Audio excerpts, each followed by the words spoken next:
Hi, I'm John Mears. I'm a geologist, and every year I host a Geology Run around Moab at Easter Jeep Safari. So this is our third year in a row doing this, and I take a group of people that want to come out and learn about the geology of the area.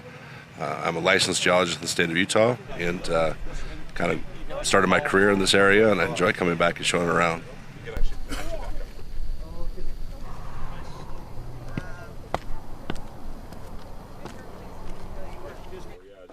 Come up here, Celia.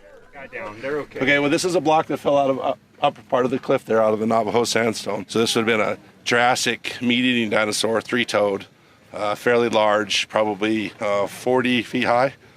So not quite as big as a Tyrannosaur, a little smaller. But these would have lived in an oasis environment in the desert, and the sand would have come in off the dunes and buried and preserved the tracks. And so you can see the larger adult tracks and then the small juvenile tracks as well. Okay, so here's the first footprint right here, the three toes. The next step is up there. And then the small juvenile ones are over to the side there. So that's... We have Harry now to confirm. Harry, is he right? Sounds accurate.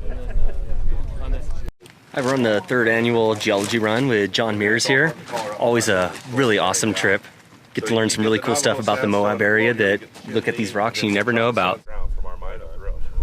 So bicarbonate, if you want the natural sodium bicarbonate.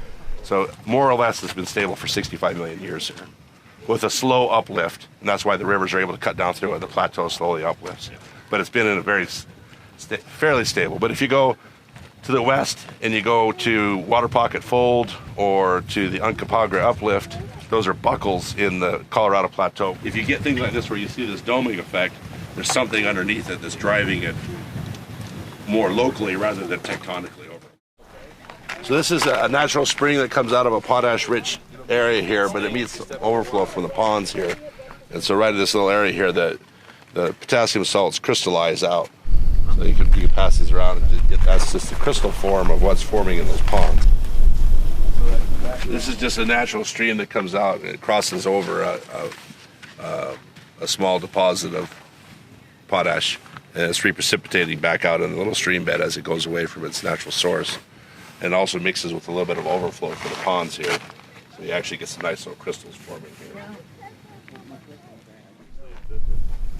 They wanted to salt like wheat or something, and this was available to do that with that, you know, to like preserve it in different ways. Right, different Plants take it up into the plant structure and get it through the plants. bananas and things like that. I want to stop here because out in front of us here you can see another smaller dome that's forming, and so if you look at the flattened off ground here, as it slopes off in every direction, so there's another dome pushing up just out ahead of us here. And you can see the rocks diving off to the right there, but you see how they kind of quickly dive off and then they flatten fairly quickly. So this is a smaller dome than what was developing back in the one we saw at Cave Creek Mine. This one hasn't been mined or anything. It hasn't developed far enough to be economically viable to become a mine yet. But what it did do is, because it's a small one pushing up quickly, it made a large series of fractures immediately above it, which caused water to get in there. And the Navajo sandstone weathered away very quickly in there because of the cracking and breaking of the small diameter dome coming up here. So that's why you see this big smoothed off top to this dome here. And it's rising fairly quickly, but in a small diameter. And it's caused that feature to form. And you can see how quickly it dives off to the sides. That's a big deal. Same thing that happens with it's just so interesting, this area. There's so much history here. You can drive through, but you really appreciate it the more you know about it. Vehicle is technically a liquid.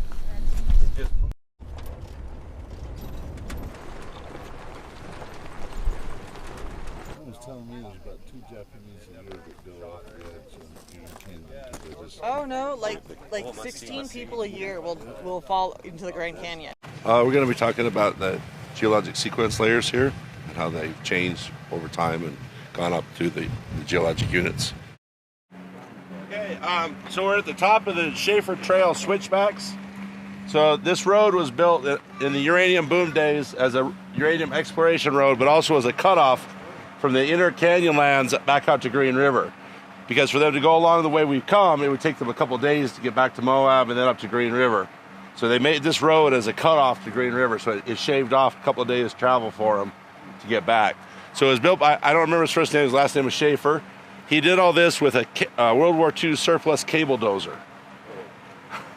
So, and a lot of dynamite. If I remember right, it took him about a year to build this section of the road. So as we continue on now, we'll go across this shelf all the way around out that point. So he couldn't quite get across this last little bit of sandstone, so he had to build the road around the shelf here and exiting out the end there. But this was the tough bit for him to get, was to get up the switchbacks here. Man. Started, I believe, it was in 1940. I work for myself. Oh, yeah. So this one detached from the roof up above there, so it would have fallen straight down and hit the talus slope and then fell back in towards the slope. So we think it's been here less than 1,000 years because the surface is clean on the top of the rocks. You don't have the desert varnish growing on it yet, and that usually takes about 1,000 years for that to start growing. So we figure this is less than 1,000 years ago that it fell out of here.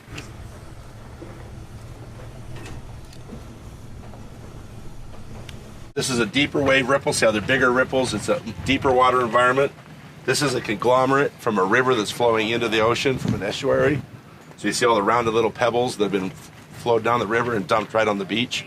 So that's what, so you have that. So deep water ripples, shallow water ripples, and an estuary conglomerate coming into the ocean. It's a lot of fun for me to share it because most days I'm out by myself. Well, we enjoyed it. And I wander the planet by myself.